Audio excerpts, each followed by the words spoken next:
Welcome and thanks for attending our event.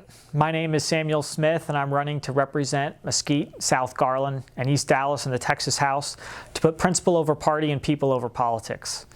I was born in East Dallas and raised in Cairo, Egypt during my middle and high school years, during which time I got to travel all over the world and experience numerous cultures and worldviews.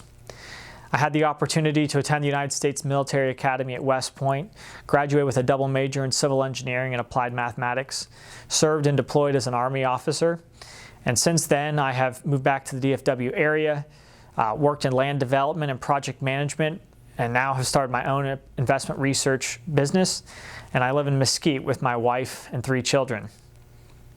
Tonight we're going to be talking to you about how to fight against our out-of-control property taxes that have been especially hitting our district hard over the last several years. First, we're going to hear from Cheryl Johnson, a county tax assessor-collector, and she's going to be sharing with you some tips on how to effectively protest your property taxes to minimize over appraisals on your property and minimize your property tax bill.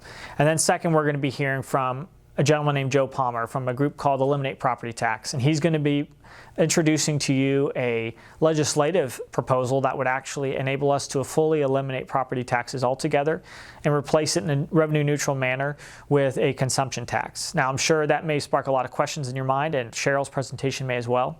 So feel free to leave questions. In fact, we encourage you to ask questions. Leave them in the comment section below, and one of us will be happy to get back to you as soon as possible to answer your question. Before we get to those speakers, though, I'd like to show you a brief video that outlines my position on property taxes as well. Thank you.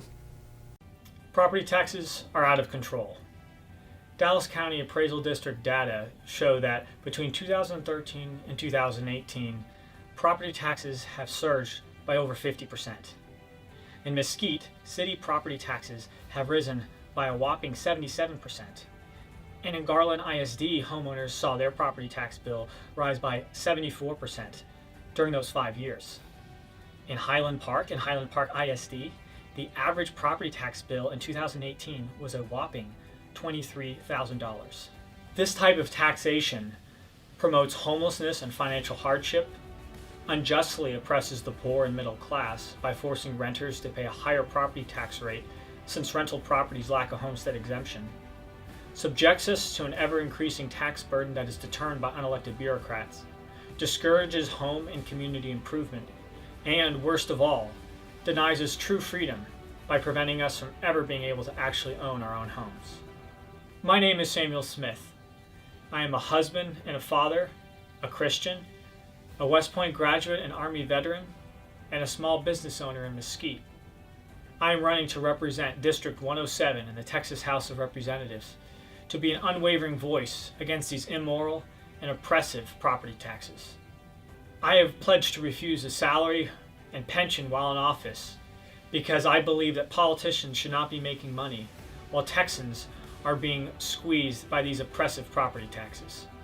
While both parties continue to be all talk and no action on this important issue that impacts the well-being of every Texan, we need a representative that will make this issue a priority and give voice to the demands of we the people. The time has come for people of all ethnicities, religions, and political affiliations to unite and stand for the fundamental truth that we are not truly free if we do not actually own our own homes. Property taxes crush the poor and middle class and have no place in a free society. We can replace the property tax with a fair, flat, and revenue-neutral consumption tax that protects the poor and restores tax accountability and transparency. To learn more and join our movement, visit us at www.samuelsmithfortexas.org. I look forward to earning your vote.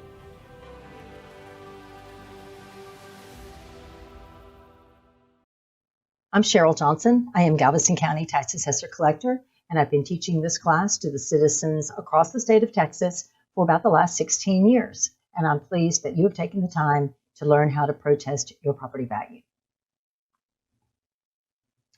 This class is broken into multiple pieces so that you can view each section or view it in its entirety.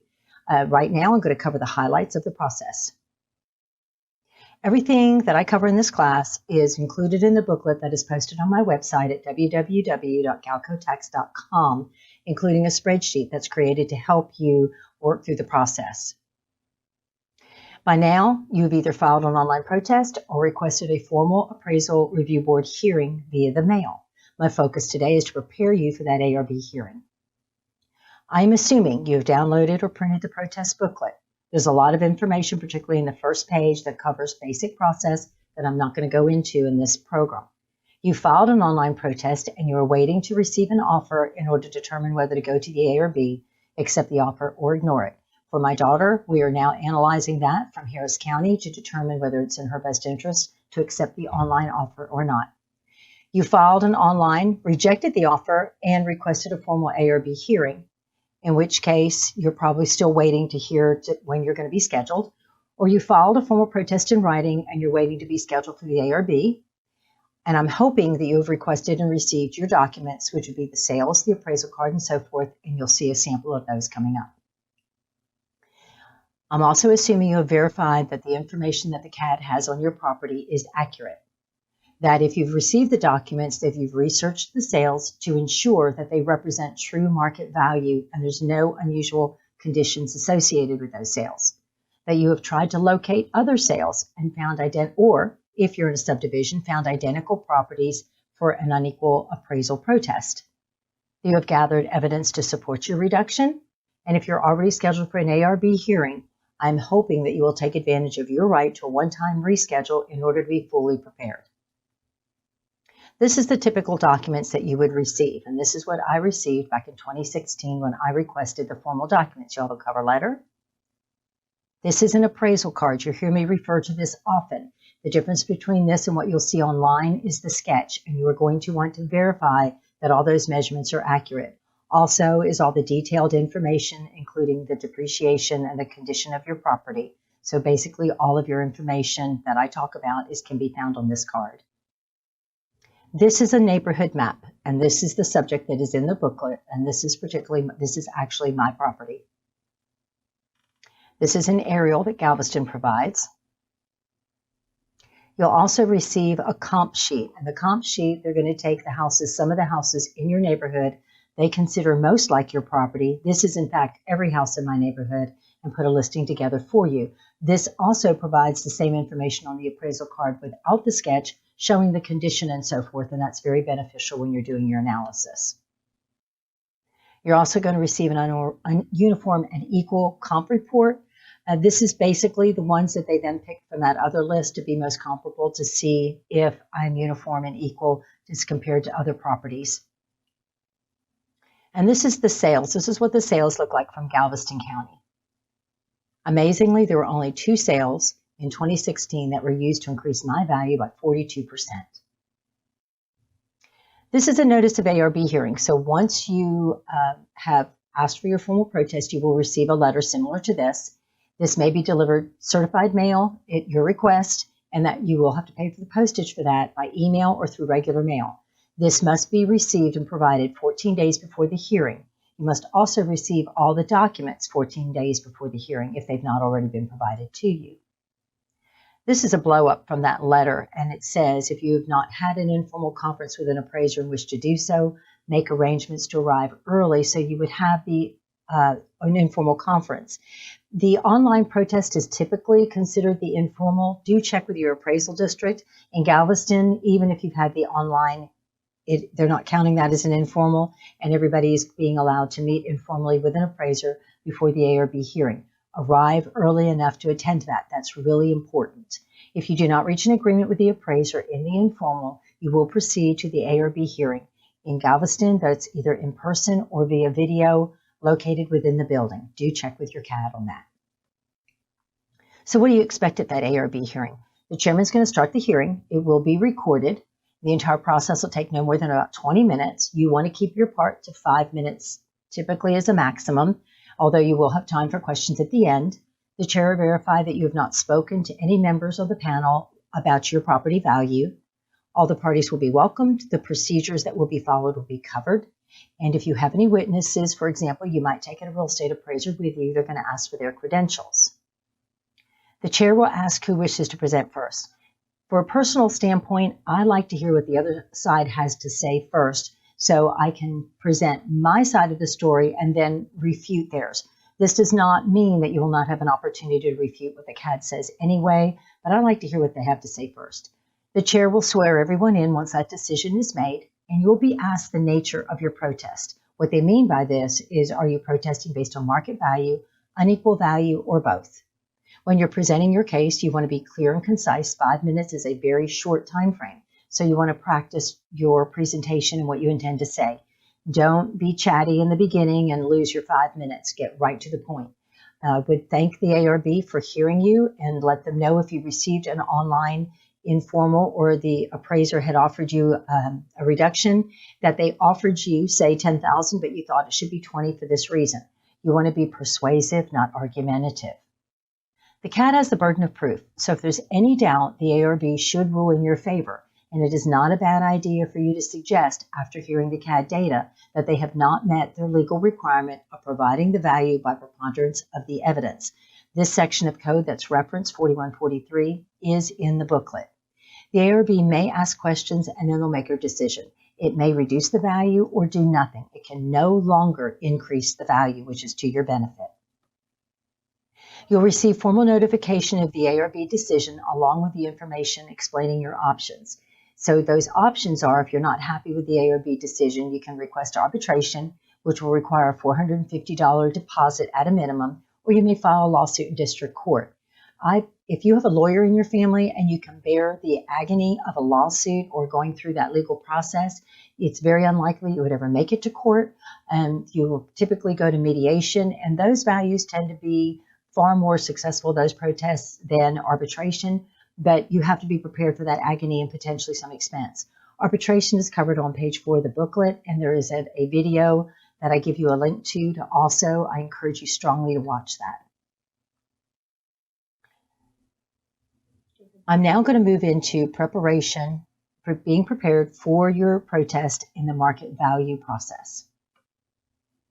So CAD's determined value is of January 1 based on the market value. And what that is, which is critical to your protest, is the price a property would sell for if exposed for sale a reasonable time, and that changes depending on the area that you're in. All parties are aware of the uses and restrictions of the property. It's really awful when you buy a piece of property and you find out what you thought you could use it for, you can't, and that would be justification for you having overpaid.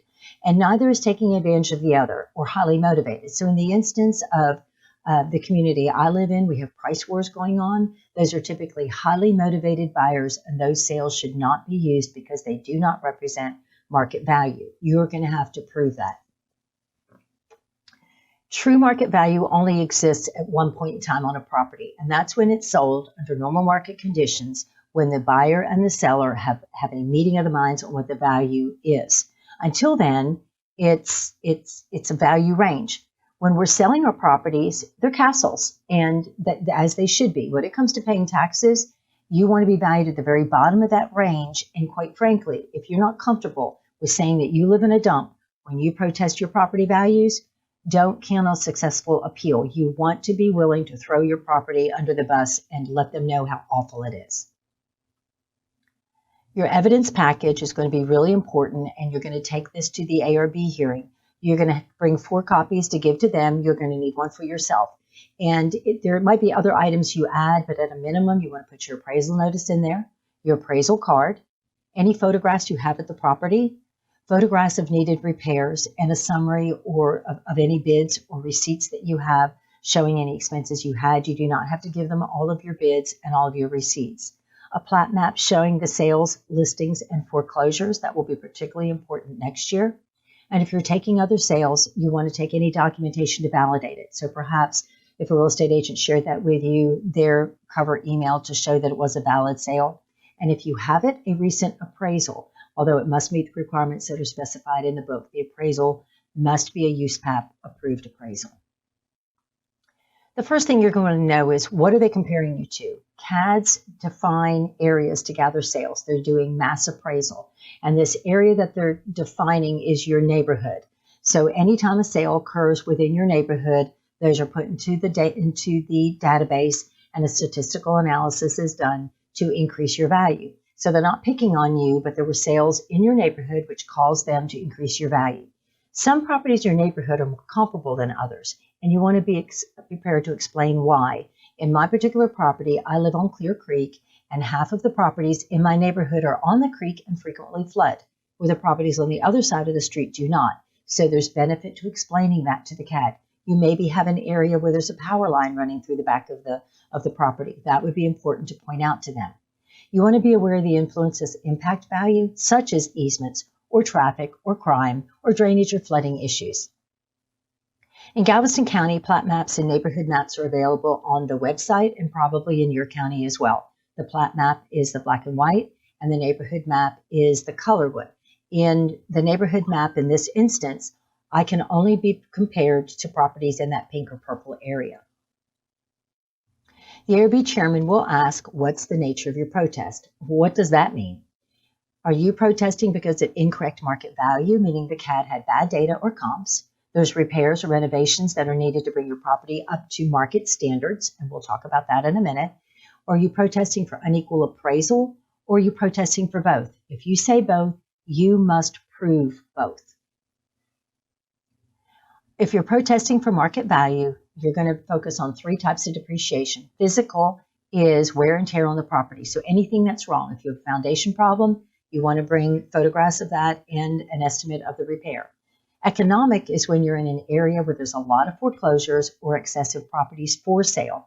This will likely occur next year rather than this year. Remember, your value is determined as of January 1st, so the economic conditions happening today are not going to affect you this year. Functional means that you have overbuilt your property or you have a poor floor plan.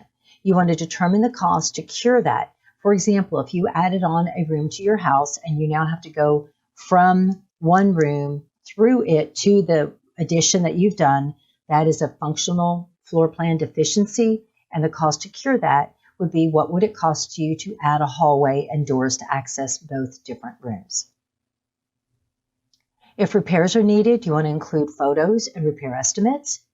If you need to bring your property up to market standards, you want to use information found on properties for sale or recently sold and create a side-by-side comparison. So I'm going to show you one. So the CAD used when my house was sold, one of the sales, as you see on the left, the very nice living room is the sale that they were trying to compare to my living room on the right. As you can see, there's a stone focus wall. There is an excessive amount of wood trim. The windows are very nicely detailed, a lot of exposed beams, the tile, and where my house, nothing wrong with it, but it is obviously not the same quality of construction as the sale that they were using. And here's the kitchen, and this is a great difference between them. The sale had a very large kitchen with granite countertops, an island with a Genair range, and a vent hood, double wall ovens, multiple sinks, and particularly that granite countertop added a lot. Now there's oversized appliances in there as well, but that's what I would call minimally an upscale kitchen. And when you look at my property, there's nothing wrong with that kitchen, but it is a drop range. It's not built in. There's no Genair. Very basic, functional, but basic, and there's not a bit of granite in this kitchen. And here's the master bath. In the middle of the pictures of the sale that they tried to compare me to. As you can see, they have expensive casement windows. Again, they're framed, trimmed out. They have a jacuzzi tub with jets, and you can see the shower is fully tiled with glass enclosure. And you don't see the commode, which, as you can see on my property, in homes today, they're tending to put those into closets, and mine is not. So I have a prefab shower and a standard tub. Vast difference between these two bathrooms. So how am I going to show them what the cost is to bring my property up to the properties they're comparing me to? In the booklet, you'll find a website, homewise.com, and this is a great method of obtaining estimates of renovations and repairs in order to bring your property up to the standard. So if you click on projects, I was looking at kitchen remodeling, so I clicked on upscale kitchen remodeling. And when you slide the little bar at the bottom and adjust that for the square footage, it's going to change the value ranges, the low and high, of creating an upscale kitchen. Now, one thing that is not included here is the demolition cost. Demolition is going to run you $5,000 to $10,000 to not just take everything out without destroying everything, but also to dispose of the waste, and that is not factored into this. Then we want to look at the upscale bathroom remodeling. Same thing, you do that little slide bar, you slide it the direction of the square footage of your bathroom that you're wanting to remodel, and you'll get the low and the high end. Just screenshotting these as well as those photographs, great evidence for the ARB. Then I took this and I put together a list. I had a friendly realtor go through my house and tell me what I needed to do. So she told me I needed to refinish my floors, I needed to update some of my landscaping, I needed to do some painting, and of course the kitchen and master bathroom remodel, and then miscellaneous little things. So the starred items are actually repairs. That totaled $7,500. The renovation, $70,000. So I took this list to the CAD along with those other photographs that you've seen. The appraiser applied the repairs to depreciation, and I'm going to show you a calculator here in just a moment to determine what that total percentage of depreciation is on my property. Then they took those other items and realized that the classification code of my property was too high, and they lowered it. In the booklet, I believe on page 7 or 8, you will see classification codes, and that is the greatest determination of what the price per square foot is of your property. So this is the depreciation calculator. This is included in the spreadsheet. So you enter the cost of the repairs and just your improvement value, not your land value, and the spreadsheet will calculate your actual depreciation. What the CADs do is they don't use the 6% depreciation. They say, what is the percent good of the property? Now we're going to discuss an unequal value protest. In an unequal value protest, you're trying to determine whether your property is out of line on a price per square foot when compared to similar properties in the neighborhood. And so you can use all the properties on your street. What I like to look for if you're in a subdivision are identical houses, because when a builder comes in and develops an area, they build the same house again and again. They just flip the garage. They just flip the floor plan, but they're identical houses. You want to locate those. You want to take pictures of them, and then you're going to research them and adjust the value using the protest worksheet.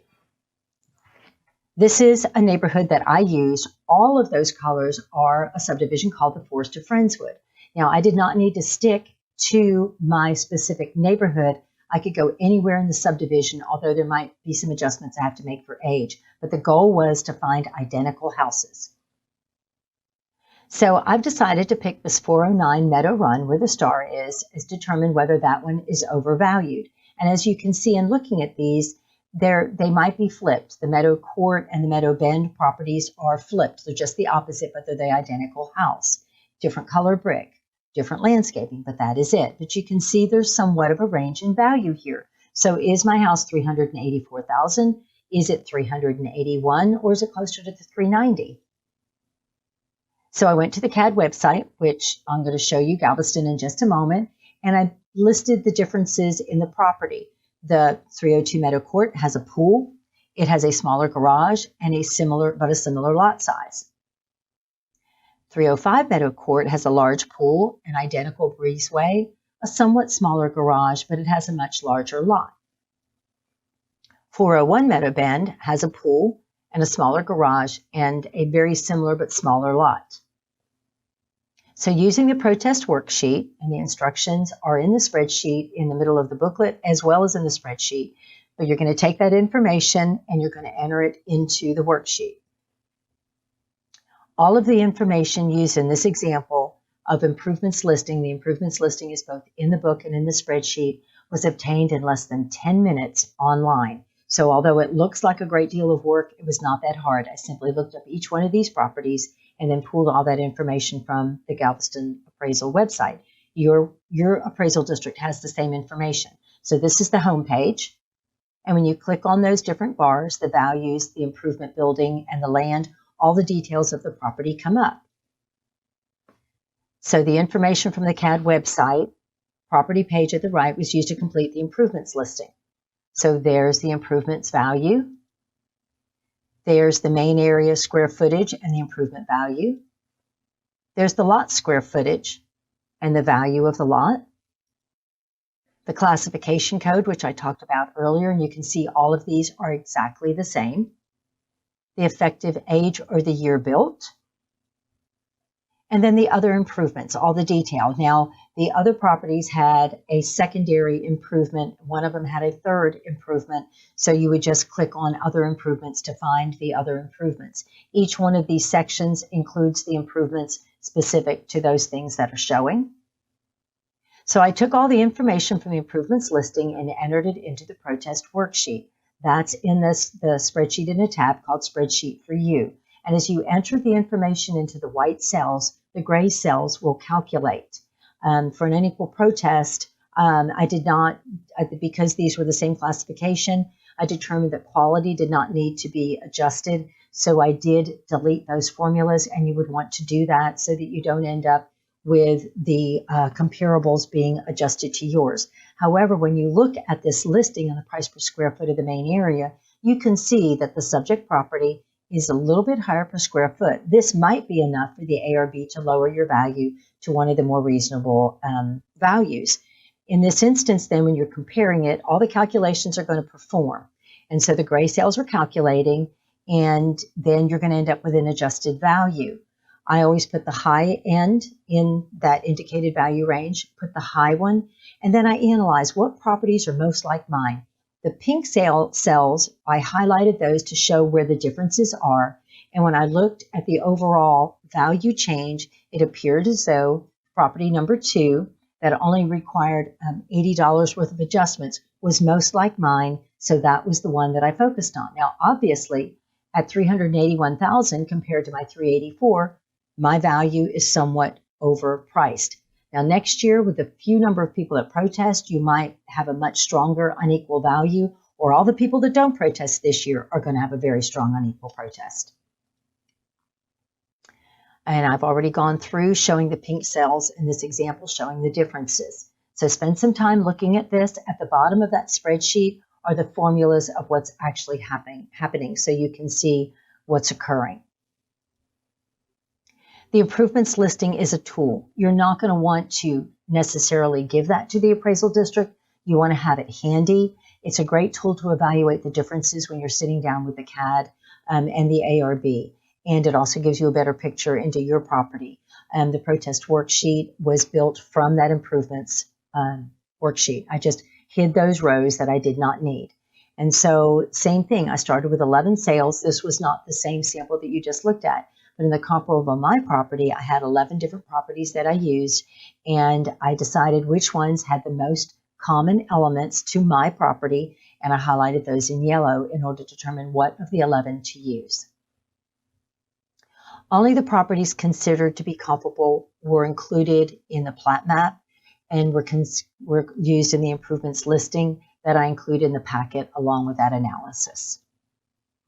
So these are the final documents that you could include in the packet. Of course, the plat map, you want to show where those properties are. Now, I had told you I live on the creek, so you can see the boundaries of those properties that are very uneven. Those are the properties that front on Clear Creek. When you look at property number 7 and 8, they have no flood issues whatsoever. So definitely those properties are always going to be higher than the ones than those of us who have a flood condition. But in addition to these items, the plat map, the improvements listing, and that protest worksheet, you want to take that appraisal card, photos of your property, of the sales, and list of repairs and renovations.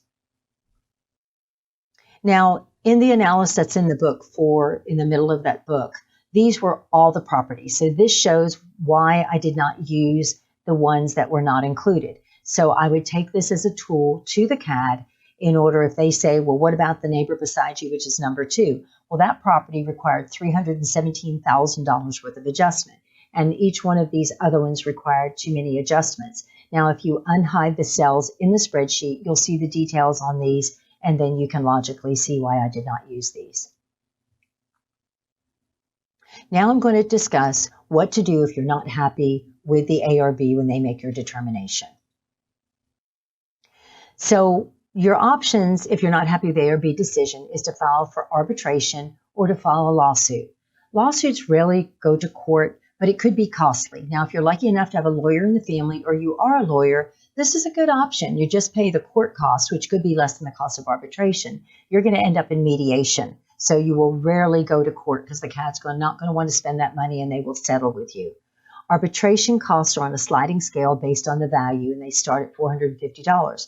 That's pretty expensive for a lot of people to spend to go to arbitration. So you want to analyze the difference between the ARB offer or the offer that they're making, that they have made, or in the online protest. Is the amount of money you're going to save going to be more or less than this? Don't spend money that you're not going to save. But in arbitration, an unbiased third party will hear your case in a neutral location. So you're not going to be under the roof of the CAD. So this is always to your favor. And they're typically real estate professionals. These are highly trained professionals that are going to listen well and they don't have a horse in the race. So they're going to really listen to all the details that you have. Should the arbitrator's value be at least $1 closer to your opinion of what the value is, so you want to be reasonable, than what the ARB's determination is, you will be refunded all but the $50 administrative fee, and the CAD will pay the balance.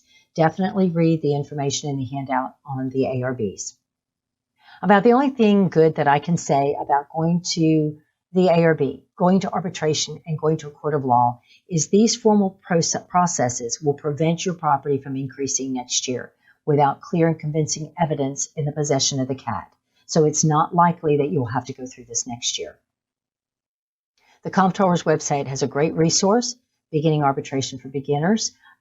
This is included, the web link is included on page 4 in the booklet. What are your other options? At any point in time, you can hire a property tax consultant.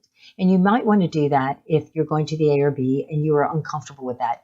Definitely take a consultant or take a friend who's a real estate agent or a lawyer with you if you decide to proceed to arbitration if you've never done it before. Do understand if you hire a property tax consultant, they're going to charge you a percentage of your savings rather than typically a flat fee. But the longer you wait, the harder it's going to be to find one who's available. In my booklet, I include a listing of ones in my area, the Houston-Galveston area, and that all I did was Google property tax consultants and allowed the computer to search my location and came up with that list. So you're going to want to do that. If you're unhappy with the way you're treated by the ARB, you want to report that to the taxpayer liaison officer.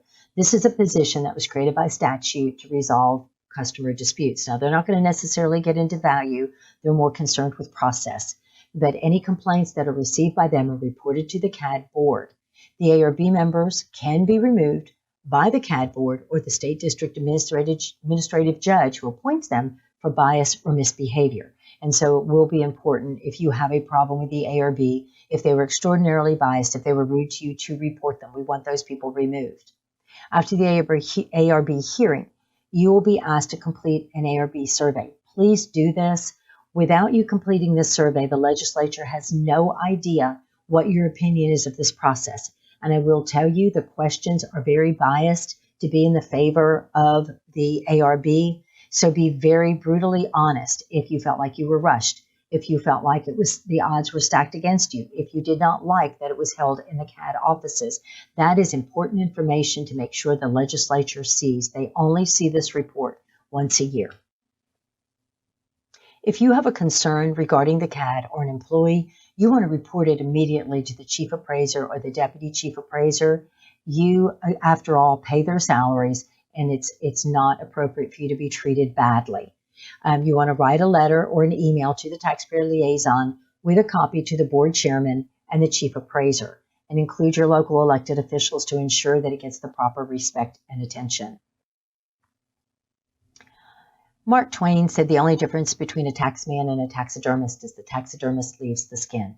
Not every tax assessor collector has to be the bad guy. So although I am you people when you receive a bill from me in October, I am not you people during this process, and we are here for you. I hope you have an opinion that this taxman is better than the taxidermist stripping you of your skin. Cheryl, could you please explain for us in a little more detail about the homestead appraisal cap? The first year you have your homestead, January 1st, will establish your value. And the way the 10% appraisal cap works, it doesn't prevent your value from increasing. it's going to reduce the amount that you're taxed from year to year. It does not stop your value from increasing. So, for example, I had mentioned my property went up 42%. So I got my property lowered by about 30%, but my taxes still went up that year because it was more than the 10% appraisal cap. So if your value went up from 2019 in this example from 300,000 to 400,000, you were taxed on the 300,000 last year. You'll be taxed on an additional 10% of the 300,000 this year, or 330, and so forth and so on. The following year, 10% of the 330, until you get to the full value of the 400,000 by 2023. You'll hear a lot of people talking about benefits of lowering the appraisal cap. If this was a 5% cap, it would take twice as long for these values to increase. So that is something that we're working on legislatively. Thanks very much, Cheryl. Next, as I said earlier, we'll be hearing from Joe Palmer from Eliminate Property Tax. Joe? Well, thank you for having me, Sam. As you said, I represent a group called Eliminate Property Tax. And for more information about our group, you can go to eliminatepropertytax.com. It is accurate that we are not interested in decreasing the funding for any of the systems of government that we've come to expect and demand from local and state government. We're just simply looking for a different tax to levy, a different way to fund those things that would be more efficient, that would be more morally acceptable, because really in Texas, when you have to pay rent on something that you own, and when that thing can be taken away from you for non-payment of taxes, you really don't own that thing. And what we're trying to do essentially is restore property ownership in the state of Texas. Now, we've never had true property ownership in the state of Texas since its inception. In fact, property taxes go all the way back to times before the formation of the United States of America, predates colonial times. So it is an uphill battle. It is a monumental task to go about eliminating the property tax system, but we are determined.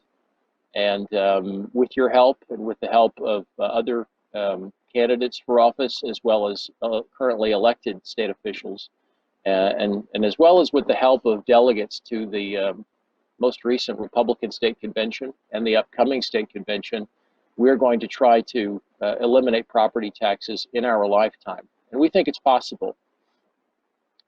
We've had some good news. A couple of days ago at the Senate District 12 convention, which is a precursor convention to the state Republican Party convention, which is coming up next month in Houston, there was a resolution passed calling for the state legislature to eliminate the property tax system and replace it with a form of taxation other than an income tax.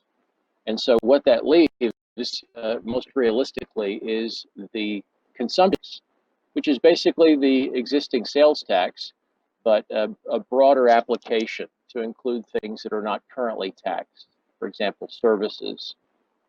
And we believe this would be a much more efficient way to tax and pay for government, because you could greatly reduce the necessity for 254 appraisal district offices and 254 appraisal review boards. I maintain that there is no logical connection between the ownership of property, the ownership of a thing, the needs or wants of a local school district or city or county or special utility district, for that matter, or county hospital. And I'll illustrate that with the following example. If you had 10 acres, if you purchased 10 acres with no home on it, and you built a $100 million mansion, presumably your property tax bill could go up $2 or $3 million a year. Did the needs of the school district go up by $2 or $3 million the moment that house was finished, the moment the tax rolls? I would say no. What if you took a wrecking ball and knocked that house down the next year, and the value of that property went down $100 million? Would the needs of the county, or the needs of the county hospital, go down by $2 or $3 million? The answer is obviously no. So you see, there is no logical connection between the value of your property and how we fund our local government. Talking about the way forward, and how we got to where we are right now. We've had a couple of bills in the legislature. One was filed by George Lavender from East, who's no longer serving. And we also had 2 sessions ago, House Bill 1050 from State Representative Valerie Swanson. The challenge that we've faced so far with legislative efforts has been what other good, solid bills have found, and that is that to work through the process, they either get out of committee or they get out of committee and the committee does not put them on the calendar to get to the House floor, or if it makes it through the committee and it makes it onto the calendar committee, which is the committee that schedules it for the House or for the floor, it could run out of time. They do that within the last few weeks of the session. There's no guarantee that it will ever be heard. So we have had efforts, and we are making progress. But going forward, we are going to take this resolution that we've gotten out of SD 12, and I think it's come through other Senate districts, and we are going to try to get that into the Republican Party state platform, which is a document that helps us articulate to the world what it is that we believe. And once that is in place, that gives our Republican legislators the ability to, it gives them cover and says, well, this is what the party wants. And the Republican Party of Texas convention every 2 years is the world's largest political gathering. We had something like 8,000 delegates to the most recent state convention.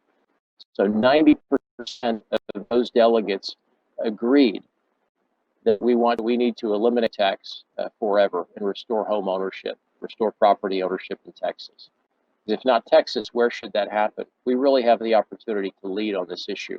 And I think if we are successful in eliminating property taxes, that other states will follow, and it could change the country, quite honestly.